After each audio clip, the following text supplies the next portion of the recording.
Assalamualaikum warahmatullahi wabarakatuh. Alhamdulillah.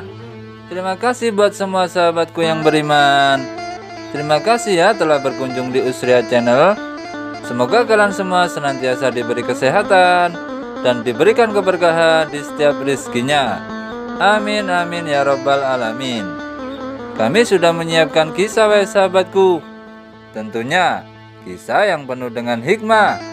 Kisah kali ini adalah kisah lucu Abu Nawas yang berjudul Pembesar Istana Kerajaan Mendapatkan Hukuman. Mari kita mulai kisah penggeli hati ini. Abu Nawas adalah pujangga Arab dan merupakan salah satu penyair terbesar sastra Arab klasik. Penyair ulung sekaligus tokoh sufi ini mempunyai nama lengkap Abu Ali Al-Hasan bin Hani Al-Hakami. Beliau hidup pada zaman Khalifah Harun Ar-Rasyid di Baghdad. Dikisahkan, ada seorang saudagar di Baghdad yang mempunyai sebuah kolam yang airnya terkenal sangat dingin sekali. Konon, tidak seorang pun yang tahan berendam di dalamnya berlama-lama, apalagi hingga separuh malam. Saudagar membuat tentangan. Siapa yang berani berendam semalam di kolamku, akan aku beri hadiah 10 ringgit, kata saudagar itu. Ajakan tersebut mengundang banyak orang untuk mencobanya. Namun, tidak ada yang tahan. Semalam, paling lama hanya mampu sampai sepertiga malam. Pada suatu hari datanglah seorang pengemis kepadanya. Maukah kamu berendam di dalam kolamku ini semalam? Jika kamu tahan, aku beri hadiah 10 ringgit, kata si saudagar kepada pengemis. Baiklah, akan kucoba, jawab si pengemis.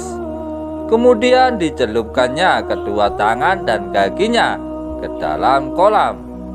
Memang air kolam itu dingin sekali, tapi boleh juga, katanya si pengemis. Kemudian, kalau begitu nanti malam kamu bisa berendam di situ, kata si saudagar. Menanti datangnya malam, si pengemis pulang dulu, ingin memberitahu anak istrinya mengenai rencana berendam di kolam itu.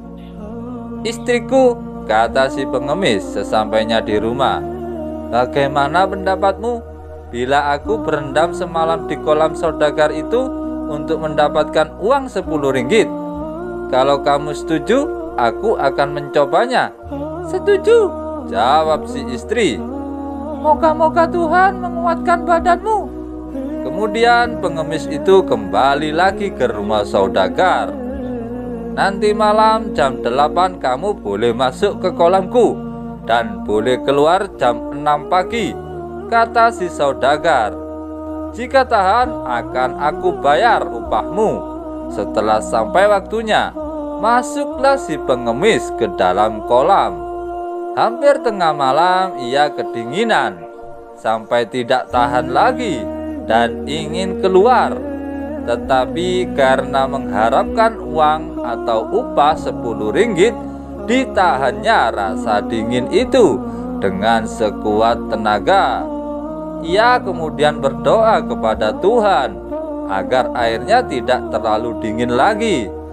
Ternyata doanya dikabulkan. Ia tidak merasa kedinginan lagi. Kira-kira jam 2 pagi, anaknya datang menyusul. Ia khawatir jangan-jangan bapaknya mati kedinginan. Hatinya sangat gembira ketika dilihat bapaknya masih hidup. Kemudian anaknya menyalakan api di tepi kolam dan menunggu sampai pagi. Siang harinya pengemis itu bangkit dari kolam dan buru-buru menemui si saudagar untuk minta upahnya. Namun sayangnya saudagar itu menolak membayar. Aku tidak mau membayar karena anakmu membuat api di tepi kolam. Kamu pasti tidak merasa kedinginan. Namun si pengemis tidak mau kalah. Panas api itu tidak sampai ke badan saya. Selain apinya jauh, saya kan berendam di air. Apakah api bisa masuk ke dalam air, sedangkan jaraknya pun jauh, kata pengemis penuh dengan harap. Aku tidak mau membayar upahmu, kata saudagar itu dengan ngotot. Sekarang terserah kamu, mau melapor atau berkelahi denganku, aku tunggu, kata saudagar dengan sombongnya. Dengan perasaan gondok, pengemis itu pulanglah ke rumah. Sudah kedinginan setengah mati, tidak dapat uang lagi, pikirnya. Ia kemudian mencoba untuk mengadukan penipuan itu kepada seorang hakim. Boro-boro pengaduannya didengar, hakim itu malahan membenarkan sikap sang saudagar. Lantas ia berusaha untuk menemui orang-orang besar lainnya untuk diajak bicara. Namun ia tetap disalahkan juga. Kemana lagi aku akan mengadukan nasibku ini, kata si pengemis dengan nada seolah putus asa. Ya Allah, Engkau jugalah yang tahu nasib hambamu ini. Mudah-mudahan tiap orang yang benar Engkau menangkan doanya dalam hati. Ia pun berjalan mengikuti langkah kakinya dengan perasaan yang semakin sedih. Dengan takdir Allah Subhanahu wa Ta'ala, ia dipertemukan dengan si cerdik Abu Nawas di sudut jalan. Hai hamba Allah, tanya Abu Nawas ketika melihat pengemis itu tampak sangat sedih. Mengapa Anda kelihatan murung sekali? Padahal kan udara sedemikian cerah, tanya si cerdik Abu Nawas. Memang benar, hamba sedang dirundung malang, kata si pengemis. Lantas diceritakanlah musibah yang menimpa si pengemis sambil mengadukan nasibnya kepada si cerdik Abu Nawas. Jangan sedih lagi, kata Abu Nawas ringan. Insya Allah aku dapat membantu menyelesaikan masalahmu. Besok datanglah ke rumahku dan lihatlah caraku. Niscaya kamu menang dengan izin Allah Subhanahu wa Ta'ala. Terima kasih banyak, Anda bersedia menolongku, kata si pengemis. Lantas keduanya berpisah. Abu Nawas tidak pulang ke rumah, melainkan menghadap Baginda Sultan di istana. Apa kabar, hai Abu Nawas? Sapa Baginda Raja. Begitu melihat batang hidung si cerdik Abu Nawas. Ada masalah apa gerangan hari ini? Kabar baik ya tuanku Syah Alam, jawab Abu Nawas. Jika tidak keberatan, silahkan Baginda Raja datang ke rumah hamba, sebab hamba punya hajat. Kapan itu? Aku mesti datang ke rumahmu, tanya Baginda Raja. Hari Senin jam 7 pagi tuanku, jawab Abu Nawas. Baiklah, kata Baginda Raja, aku pasti datang ke rumahmu. Setelah pamit dari Baginda Raja, begitu keluar dari istana kerajaan, Abu Nawas langsung ke rumah saudagar yang punya kolam, kemudian ke rumah Tuan Hakim dan pembesar-pembesar lainnya yang pernah dihubungi oleh si pengemis. Kepada mereka Abu Nawas menyampaikan undangan untuk datang ke rumahnya Senin depan. Hari Senin yang ditunggu, sejak jam 7 pagi, rumah Abu Nawas telah penuh dengan tamu yang diundang, termasuk Baginda Raja Sultan Harun Ar-Rasyid. Mereka duduk di permadani yang sebelumnya telah digelar oleh tuan rumah, sesuai dengan pangkat dan kedudukan masing-masing. Setelah semuanya terkumpul, Abu Nawas mohon kepada Sultan untuk pergi ke belakang rumah. Ia kemudian menggantung sebuah periuk yang besar pada sebuah pohon, lalu menyalakan api jauh di bawah pohon. Tunggu punya tunggu, Abu Nawas tidak tampak batang hidungnya. Maka Baginda Raja pun memanggil Abu Nawas. Kemana gerangan si Abu Nawas?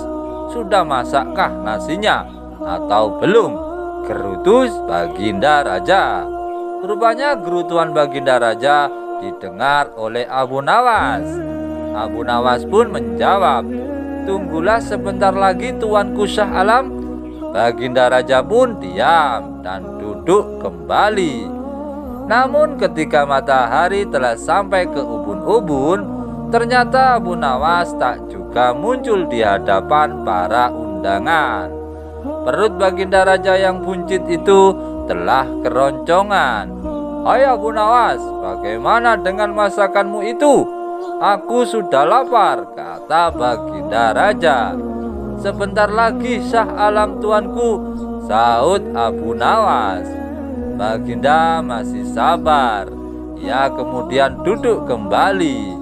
Tetapi ketika waktu zuhur sudah hampir habis, tak juga ada hidangan yang keluar. Baginda sudah tak sabar lagi.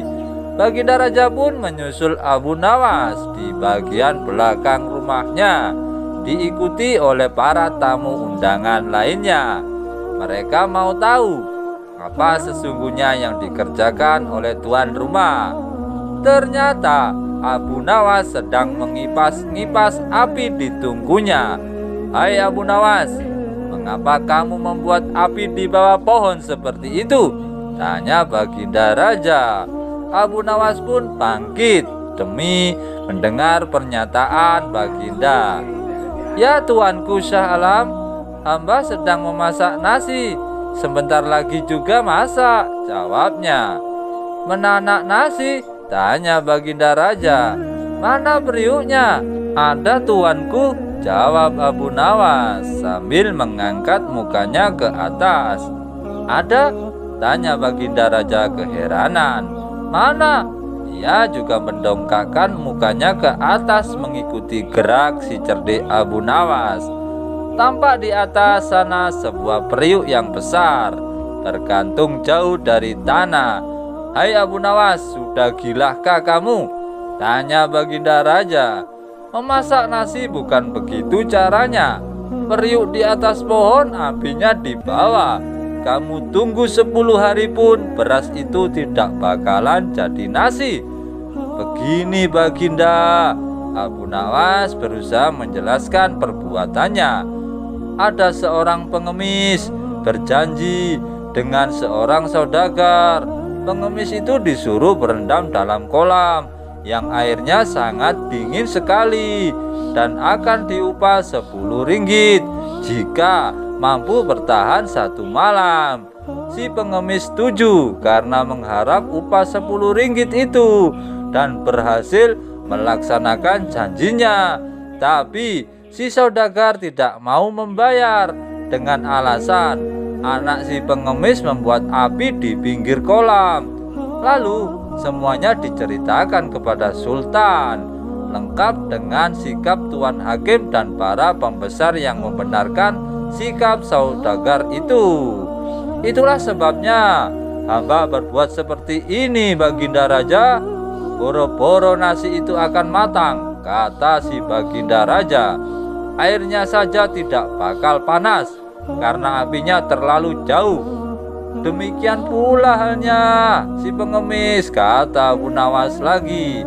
Ia di dalam air dan anaknya membuat api di tanah jauh dari pinggir kolam. Tetapi saudagar itu mengatakan bahwa si pengemis tidak berendam di air karena ada api di pinggir kolam, sehingga air kolam jadi hangat, kata Abu Nawas menjelaskan. Saudagar itu pun pucat mukanya. Saudagar tidak dapat membantah kata-kata Abu Nawas. Begitu pula para pembesar itu, karena memang demikian halnya. Sekarang aku saja yang ambil keputusan. Begini, kata Baginda Raja. Saudagar itu harus membayar si pengemis 100 dirham dan dihukum selama 1 bulan karena telah berbuat salah kepada orang miskin. Hakim dan orang-orang pembesar dihukum 4 hari karena berbuat tidak adil dan menyalahkan orang yang benar. Saat itu juga si pengemis memperoleh uangnya dari si saudagar. setelah menyampaikan hormat kepada baginda Raja Sultan Harun ar-Rasyid dan memberi salam kepada si cerdik Abu Nawas, si pengemis pun pulang dengan riangnya.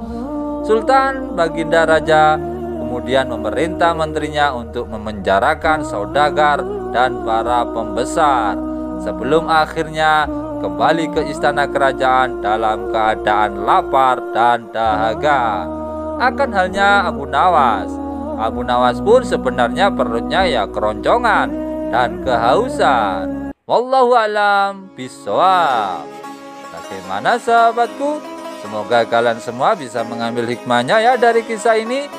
Berbuat jujur, adil, dan sabar itu memang tidak mudah wahai sahabatku. Tapi kita tetap harus berusaha untuk jujur, adil, dan sabar dalam menjalani perintah dan menjauhi semua larangan Allah Subhanahu wa Ta'ala. Semoga kita senantiasa mendapatkan perlindungan dan pertolongannya. Amin amin ya robbal alamin. Oke sahabatku, lebih dan kurangnya mohon dimaafkan ya. Yang benar datangnya dari Allah Subhanahu wa Ta'ala. Salah atau khilaf itu datangnya dari diri saya pribadi yang sebagai manusia biasa wahai sahabatku. Sampai ketemu lagi ya di kisah inspiratif yang penuh dengan hikmah selanjutnya. Oke sahabatku semuanya, yang belum subscribe jangan lupa di subscribe ya. Mari kita sama-sama sebarkan kebaikan di seluruh dunia. Oke sahabatku, tetap semangat, semoga bermanfaat dan jangan lupa bersolawat. Assalamualaikum warahmatullahi wabarakatuh.